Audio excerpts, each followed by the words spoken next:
जय हिंद दोस्तों, बहुत बहुत स्वागत है आप सभी का। आज के इस वीडियो में देख सकते हैं क्लास 10th विज्ञान 2025 का एक बेहद ही वायरल मॉडल पेपर लेकर आ चुके हैं, जिसका कोड है 802 DE कोड का। ये बिल्कुल वायरल पेपर है। इसका पूरा आज की इस वीडियो में मैं सोल्यूशन बताने वाला हूं। और जितने भी बच्चे 2025 में अपना बोर्ड एग्जाम देने वाले हैं, इस पेपर को अच्छे से सॉल्व करके चले जाना। आपको ये पता चल जाएगा कि कैसे क्वेश्चन हमारे बोर्ड एग्जाम में पूछे जाते हैं, किस तरीके से उनको एग्जाम में लिखना है। सारी चीजें आज की इस वीडियो से पता हो जाएगी।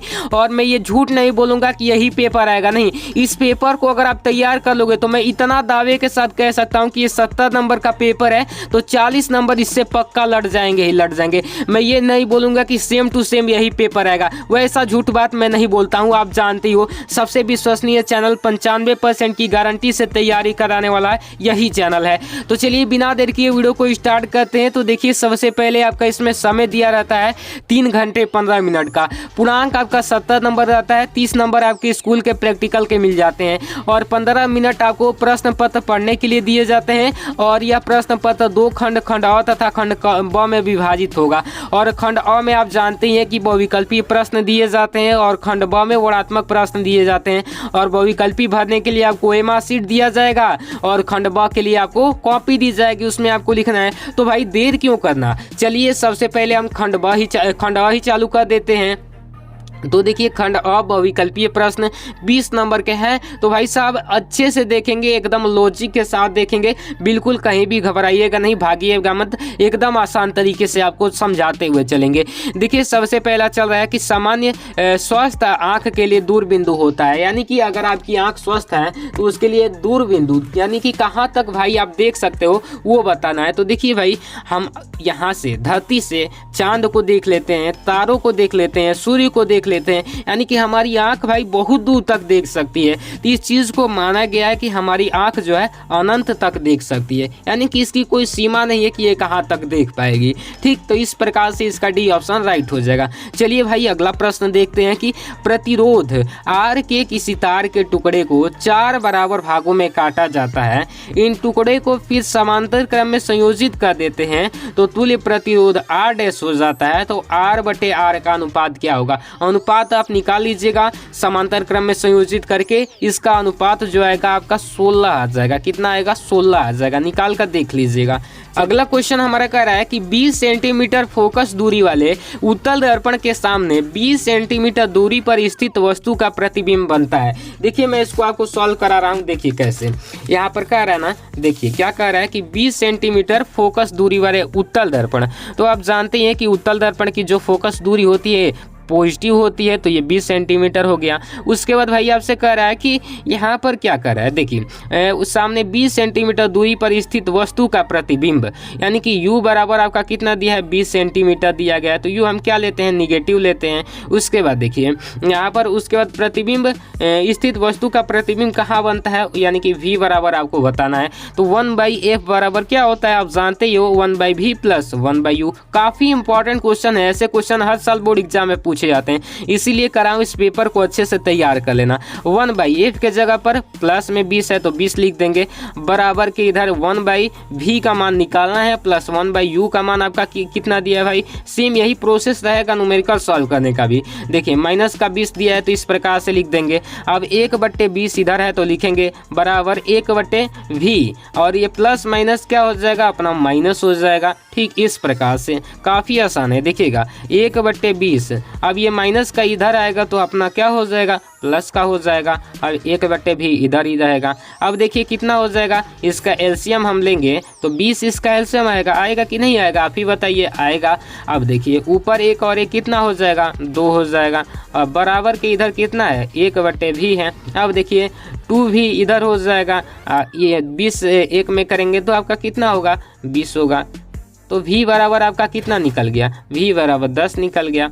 तो देखिए 10 आपके ऑप्शन में दिए हैं, अगर दिए हैं तो भाई टिक कर दीजिए। तो देखिए यहाँ पर 10 दिए हैं। देखिए यहाँ पर देखिए 10 सेंटीमीटर दूर पर दर्पण के पीछे, और यहाँ पर दिया है 10 सेंटीमीटर दूर पर दर्पण के सामने। तो आपको पता है कि यहाँ पर देखिए 10 सेंटीमीटर दूरी पर दर्पण की ये कहाँ पर बनता है, दर्पण की ये पीछे बनता है, ठीक है ना। तो यहाँ पर ए वाला ऑप्शन राइट हो जाएगा, क्योंकि उत्तल दर्पण में आभासी प्रतिबिंब बनता है और आभासी प्रतिबिंब दर्पण के पीछे बनता है। देखिए उसके बाद प्रिज्म से श्वेत प्रकाश किरण को गुजारने पर सबसे अधिक विचलन किस रंग का होता है, बताइए भाई। प्रिज्म से अगर श्वेत प्रकाश को गुजारेंगे तो किस रंग में बढ़ती है, आप जानते हैं विबग्योर में बढ़ती है, VIBGYOR विबग्योर में बढ़ती हैं, जिसमें लाल का सबसे कम जो होता है विचलन होता है और वॉयलेट यानी कि बैगनी का सबसे अधिक विचलन होता है। तो भाई बहुत आसान है, आप लगाइए ना। बैगनी जो है, बैगनी का सबसे अधिक विचलन पूछ रहा है तो बैगनी रंग हो जाएगा। कितना आसान क्वेश्चन बोर्ड एग्जाम में पूछे जाते हैं, इसलिए कहते हैं हमारे चैनल से पढ़ाई कीजिए, अच्छे से इसको तैयार कीजिए, आपका 95% लाने से कोई नहीं रोक पाएगा, क्योंकि मैं खुद एक टॉपर हूँ। उसके बाद देखिए विद्युत जनित में रूपांतरण होता है, विद्युत जनित में किसका रूपांतरण होता है, तो विद्युत जनित जो होता है जनरेटर, जिसको आप भोजपुरी में बोलते हो, तो उससे क्या किया जाता है, रासायनिक ऊर्जा यानी कि उसमें तेल डालकर उससे विद्युत ऊर्जा यानी कि इलेक्ट्रिसिटी उत्पन्न किया जाता है। तो भाई सब आसान हो गया, रासायनिक ऊर्जा को विद्युत ऊर्जा में रूपांतरित किया जाता है। इतना आसानी से समझ गया ना। तो चलिए यहाँ पर अगला क्वेश्चन कर रहा है कि किसी चालक में 2 एम्पियर की धारा प्रवाहित हो रही है, 2 सेकंड में चालक से गुजरने वाले आवेश का मान क्या होगा, आपको बताना है। आप फॉर्मूला पढ़े होंगे, बहुत सारे फॉर्मूला आप पढ़े होंगे। देखिए यहाँ पर Q बराबर आप पढ़ाए होंगे I इंटू टी, Q बराबर I इंटू टी होता है।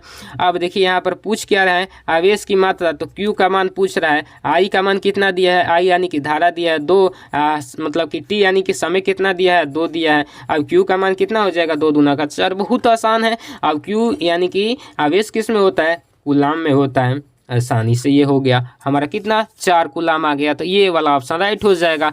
अब चलिए बहुत आसान क्वेश्चन है, अच्छे से सबको सॉल्व करेंगे, बिल्कुल घबराइएगा नहीं, अंत तक बने रहिएगा।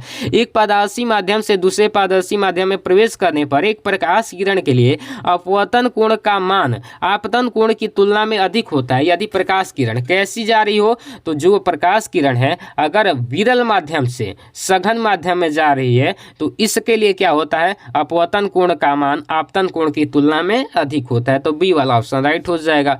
अब चलिए यहाँ पर अगला करें Fe2O3 यानी कि फेरिक ऑक्साइड, आयरन ऑक्साइड बोलो या फिर फेरिक ऑक्साइड बोलो, दोनों एक ही बात है। और उसके बाद 2Al यानी कि एल्यूमिनियम, ये क्या बना रहा है, रिएक्शन करके Al2O3 यानी कि एल्यूमिनियम ऑक्साइड प्लस Fe यानी कि फेरिक या फिर लोहा बोल दो, लोहा विक्षेपित हो जा रहा है यानी कि बाहर निकल जा रहा है। तो देखिए इसमें कौन सी अभिक्रिया है, तो देखिए भाई साहब आपने समझ ही लिया कि यहाँ पर Fe के साथ था, लेकिन अब यहाँ पर O3 के साथ कौन आ गया है, एल्यूमिनियम, और Fe को खदेड़ दिया है बाहर। तो ये कौन सी अभिक्रिया हो जाएगी, ये विस्थापन अभिक्रिया हो जाएगी। आपने समझा ही है तो इसको आसानी से लगा दीजिएगा। उसके बाद यहाँ पर निम्न में से कौन सी ऊष्मा की कुचालक है, कुचालक बताना है, कौन सी ऊष्मा का कुचालक है। देखिए भाई ऊष्मा का कुचालक कहने का मतलब कि जैसे यहाँ पर करंट ऊष्मा दिया जा रहा है, तो कहीं पर यहाँ पर मान लीजिए कि कोई बिंदु है, उसका अंतिम पॉइंट है, तो यहाँ तक ऊष्मा ना पहुँच पाए, उसी चीज़ को हम ऊष्मा का कुचालक बोल देंगे, उसी धातु को हम बोल देंगे। तो देखिए जो शीशा हमारा है, शीशा में अब बताइए ऊष्मा प्रवाहित होगा, मतलब एक स्थान से दूसरे स्थान तक जाएगा, नहीं जाएगा, तो सी वाला ऑप्शन राइट हो जाएगा। और शीशा एक धातु भी है, तो सेम इसी प्रकार से करना है। उसके बाद देखिए यहाँ पर अगला क्वेश्चन आपका आता है कि निम्न में से किस यौगिक में कीटोन समूह उपस्थित है, कौन सा यौगिक है जिसमें कीटोन समूह उपस्थित है। तो देखिए बहुत ज़्यादा आसान है, इसमें ये वाला ए वाला ऑप्शन इसका राइट हो जाएगा। उसके बाद यहाँ पर देखिए क्षारीय धातु है, क्षारीय धातु कौन कौन सी है, तो क्षारीय धातु जो है लिथियम, पोटेशियम और सोडियम, ये तीनों क्षारीय धातु के अंतर्गत आती हैं। उसके बाद देखिए रासायनिक समीकरण BaCl2 जलीय है, BaCl2 क्या है, बेरियम क्लोराइड, इसको पढ़ेंगे, प्लस H2SO4 यानी कि हाइड्रोजन सल्फेट, जिसको हम क्या बोलते हैं, H2SO4 को कौन सा अम्ल बोलते हैं, आप कमेंट में जरूर बताइएगा, ठीक है ना। और यहाँ पर क्या बोलेंगे, BaSO4 बना रहा है, ठीक है ना, और 2HCl बोल रहा है, ठीक है ना, 2HCl बन रहा है। अब देखिए यहाँ पर क्या करना है, इसमें बताना है कि कौन सा रिएक्शन हो रहा है। तो देखिए यहाँ पर देखिए Ba किसके साथ था, Cl2 के साथ। अब यहाँ पर किसके साथ आ गया, SO4 के साथ। और यहाँ पर देखिए H2 किसके साथ था, H2SO4 के साथ था, लेकिन यहाँ पर Cl के साथ आ गया। यहाँ पर दोनों के मतलब कि अवयवों में चेंजेस हो रहा है, दोनों का जो होता है क्या बोलते हैं तत्व आपस में अदला बदली कर रहे हैं। तो इसमें कौन सा हो जाएगा, इसमें आपका कौन सी अभिक्रिया हो जाएगी। देखिए यहाँ पर ठोस बच रहा है, अगर इसमें यहाँ पर कोई ऑप्शन देता द्विविस्थापन का तो वो भी करेक्ट हो जाता, लेकिन यहाँ पर ठोस दे रहा है तो इसमें अवक्षेपण अभिक्रिया भी राइट हो जाएगी। तो सी वाला ऑप्शन टिक लगा लीजिएगा। उसके बाद यहाँ पर कह रहा है एक विलियन नीले लिटमस पेपर को मतलब पत्र बोल रहा है तो पत्र को लाल कर देता है, इसका पीएच मान होगा। तो जानते ही हैं कि अम्ल जो होता है, अम्ल नीले लिटमस पेपर को लाल कर देता है। तो अम्ल का जो मान होता है कितना होता है, 7 से कम होता है, तो 7 से कम हो जाएगा 6। इतना आसान है। देखिए यहाँ पर अगला खंड उपखंड ग आता है, इसमें कह रहे हैं मनुष्य में एक तंत्र का भाग नहीं है। यहाँ पर उत्सर्जन होगा, उत्सर्जन मिस प्रिंट हो गया, तो एक उत्सर्जन तंत्र का भाग है जो संबंधित है। तो ये सॉरी यहाँ पर क्या है, इसमें जो है वृक, इसमें क्या होगा, मनुष्य में एक वृक तंत्र का भाग है, तो वृक यहाँ पर छूटा हुआ है, तो इसमें कौन सा ऑप्शन, यहाँ पर उत्सर्जन इसका राइट आंसर हो जाएगा। ठीक है ना। चलिए यहाँ पर कह रहा है स्वपोषी पोषण के लिए आवश्यक है। स्वपोषी पोषण के लिए क्या आवश्यक है, तो स्वपोषी पोषण के लिए आप जानते हैं कि जो अपना भोजन स्वयं बनाते हैं तो उनके लिए कार्बन डाइऑक्साइड तथा जल, क्लोरोफिल, सूर्य का प्रकाश, यानी कि ये सब चीज़ें जरूरी है। इनमें से अगर कोई एक भी नहीं रहेगा तो वो स्वपोषी पोषण नहीं बना पाएंगे, यानी कि स्वयं का भोजन नहीं बना पाएंगे। तो ये सब आवश्यक है। चलिए यहाँ पर कौन सा होता है अगला क्वेश्चन कि इनमें से कौन सा ऊर्जा का सिक्का यानी कि मुद्रा के रूप में जाना जाता है। देखिए ADP, ATP, AMP और यहाँ पर पायरुविक अम्ल। तो देखिए यहाँ पर ATP जो होता है, ATP ऊर्जा का सिक्का माना जाता है। ATP का फुल फॉर्म होता है एडेनोसिन ट्राइफॉस्फेट। ये 36 ATP बनते हैं तब जाकर हमारा ऊर्जा बनता है। तो यहाँ पर देखिए लास्ट में तो 2 ATP का मतलब कि लाभ भी होता है, तो ये टोटल मिलाकर 36 ATP जब बनते हैं तो एक ग्लूकोज का हमारा शरीर में निर्माण होता है। तो ऊर्जा का सिक्का किसको हम बोलेंगे, ATP को। ATP का फुल फॉर्म होता है एडेनोसिन ट्राइफॉस्फेट। चलिए अगला क्वेश्चन हम देखते हैं। अगला क्वेश्चन कर रहा है जैव विकास सिद्धांत का प्रतिपादन किस वैज्ञानिक ने किया था। जैव विकास सिद्धांत का प्रतिपादन किस वैज्ञानिक ने किया था। तो इसमें काफ़ी ज़्यादा आसान है, आपके बुक में बस 2 ही दिया है, ग्रेगर जॉन मेंडल और चार्ल्स डार्विन। तो इसका राइट ऑप्शन हो जाएगा चार्ल्स डार्विन। और चार्ल्स डार्विन का जो सिद्धांत था, सिद्धांत आप चाहें तो कमेंट में बता सकते हैं। वैसे बता दूं कि चार्ल्स डार्विन ने एक सिद्धांत दिया था कि कुछ क्रमिक परिवर्तन के कारण मौसम में या फिर नेचर में क्रमिक परिवर्तन के कारण जो जिराफ थे, जिराफ का गर्दन जो होता था, पहले वो बताए थे उसमें कि पहले जिराफ का गर्दन छोटी हुआ करती थी, लेकिन वो क्या किए कि नीचे की जो घास थी अगर वो सूख गई तो वो क्या करने लगे कि पेड़ों की टहनियों और घास मतलब पेड़ों के ऊपर जो पत्तियां थी उनको खाने लगे, और खाने के लिए जो अपना गर्दन मतलब लफकाना जिसको बोलते हैं, ऊपर की तरफ खींचना, उस प्रकार से खींचने लगे तो उनका गर्दन जो हो गया बड़ा होने लगा। लेकिन अंत में इनका सिद्धांत गलत भी ठहराया गया। चार्ल्स डार्विन का जो सिद्धांत था ये गलत भी ठहराया गया और कुछ हद तक सही भी था। तो इनको यहाँ पर यही जैव विकास का सिद्धांत दिए थे कौन, चार्ल्स डार्विन। चलिए अगला क्वेश्चन है पदार्थ में जाइलम का कार्य क्या होता है। जाइलम का कार्य क्या होता है, जल का वहन करने के लिए। ज से जाइलम, ज से जल और ज से जड़, ये जड़ में होता है जल का वहन। ठीक है ना। चलिए यहाँ पर अगला करें निम्न में से कौन सा जीन प्रारूप शुद्ध गोल बीजों को प्रकट करता है। देखिए ग्रेगर जॉन मेंडल का आपने चैप्टर जो पढ़ा होगा इसमें ये क्वेश्चन आपका है। सबसे पहले आपको बताना है कि शुद्ध गोल बीज को वो किस से दर्शाते थे, कैपिटल आर से दर्शाते थे गोल बीज को, और झुर्रीदार को स्मॉल आर से। और शुद्ध गोल कहने का मतलब कि दोनों कैपिटल आर होंगे तो शुद्ध गोल हो जाएंगे, और यहाँ पर एक कैपिटल आर और एक स्मॉल आर हो जाएगा तो ये अशुद्ध गोल हो जाएगा। तो देखिए इसमें कैपिटल आर दोनों कौन है, ये डी वाला ऑप्शन है, तो यही आपका राइट ऑप्शन हो जाएगा। अब देखिए अगला क्वेश्चन कर रहा है हीमोग्लोबिन महत्वपूर्ण भूमिका निभाता है। हीमोग्लोबिन का कार्य क्या है, हीमोग्लोबिन का कार्य जो है श्वसन यानी कि सांस लेने में हीमोग्लोबिन का कार्य है। वो क्या कहता है, हीमोग्लोबिन जब हम सांस लेते हैं तो यहाँ पर ब्लड से हीमोग्लोबिन क्या करता है, ब्लड में ऑक्सीजन को ऑब्जर्व कर लेता है और ऑक्सी हीमोग्लोबिन बनाकर हमारे सब सेल्सों में पहुँचाता है। तो हीमोग्लोबिन का कार्य महत्वपूर्ण जो भूमिका है वो श्वसन में है। उसके बाद यही इस प्रकार से उपखंड क आता है जिसमें आपके वर्णात्मक प्रश्न दिए गए हैं, ये फिजिक्स से दिए गए हैं। देखिए यहाँ पर अच्छे से इसको समझ लीजिएगा। इसका पूरा सोल्यूशन मैं जल्द ही प्रोवाइड करूंगा। ये देखिए प्रकाश परावर्तन से पूछा गया है अच्छे से, ये विद्युत वाले चैप्टर से पूछा गया है। देख सकते हैं ये 2 क्वेश्चन, और ये क्वेश्चन हर साल आपके एग्जाम में पूछा जाता है, विद्युत मोटर का सिद्धांत और कार्यविधि। तो इसको भी अच्छे से मैं सोल्यूशन करा दूंगा। उसके बाद देखिए ये काफ़ी आसान मैथ जो कि कराया भी हूँ। यहाँ पर रासायनिक समीकरणों को संतुलित करना बहुत बार करा चुका हूँ, चैनल पर वीडियो है, जाकर देख लेना। मैंने कहा था कि 4 नंबर के पूछे जाते हैं और बहुत आसानी से मैं बताया था। उसके बाद यहाँ पर आपको बताना है कि जब ये रिएक्शन कराया जाएगा तो क्या बनेगा। इस पर अगर आप बताओगे 4 नंबर का, देखिए सोडियम बाइकार्बोनेट को खाने के सोडा के साथ गर्म करेंगे तो क्या हो जाएगा, अमोनियम क्लोराइड को गर्म करेंगे तो क्या हो जाएगा। सब पर मैंने वीडियो बनाया, जाकर देख लीजिएगा और एक बार इसका पूरा सोल्यूशन आएगा। और इसमें भरना है, बहुत ज़्यादा आसान होता है, बहुत ज़्यादा आसान होता है इसमें भरना है, और भरना भी मैंने सिखा दिया, अच्छे से जाकर देख लीजिएगा। और इस पर डेडिकेटेड वीडियोज़ आएंगी। देखिए अथवा करके भी आपका दिया जाता है, इस पर टिप्पणी दीजिए। संक्षारण पर, संयोजन अभिक्रिया पर, भर्जन पर बहुत ज़्यादा आसान है दोनों, ये दोनों आसान है। इसको भी आप अच्छे से याद कर लीजिएगा अगर आपको याद ना हो तो।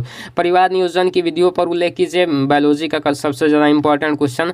मानव में आहार नल का नामांकित चित्र बनाइए, बहुत ज़्यादा आसान क्वेश्चन है। आहार नल का चित्र मैंने अपने जो भी 5 डायग्राम बताया है उसमें मैंने बताया है कि कैसे इसको बनाना है। उसके बाद समझा तथा समरूप अंगों का उदाहरण, मैंने इंपॉर्टेंट क्वेश्चन जो बताया था उसमें ये क्वेश्चन देख लेना, ये है समझात और समरूप अंग का उदाहरण, देख लीजिएगा अच्छे से। और वृक्क में मूत्र निर्माण का सचित्र वर्णन, ये भी मैंने करा रखा है, ये भी डायग्राम वाले में है। और मानव में नर जनतंत्र का सचित्र वर्णन, ये तो पूछा जाता है, कभी नहीं भी पूछा जाता है, लेकिन ये जो बताया था इसको तैयार कर लेंगे तो आपका इसमें 6 नंबर का ये पूछा जाता है, आसानी से आप फिक्स कर ले जाओगे। तो यहीं तक था ये वीडियो कैसी लगी कमेंट में जो बताइएगा। मिलते हैं अगली वीडियो में, तब तक के लिए जय हिंद, धन्यवाद।